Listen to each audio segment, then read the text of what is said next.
bring an end to airborne contaminants in your car with a new cabin filter from Filterheads.com.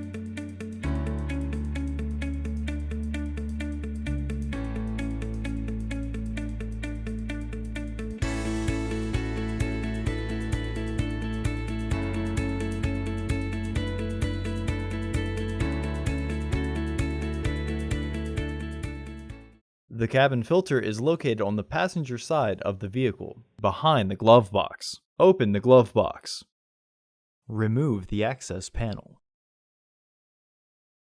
Unclip both sides of the housing cover to remove it.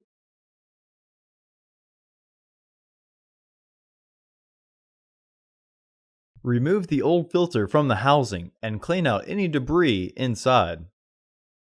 Insert your new AQ1102C filter into the housing, with its airflow indicating arrow pointing down.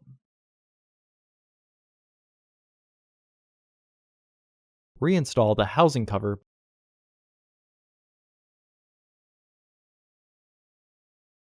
Reinstall the panel.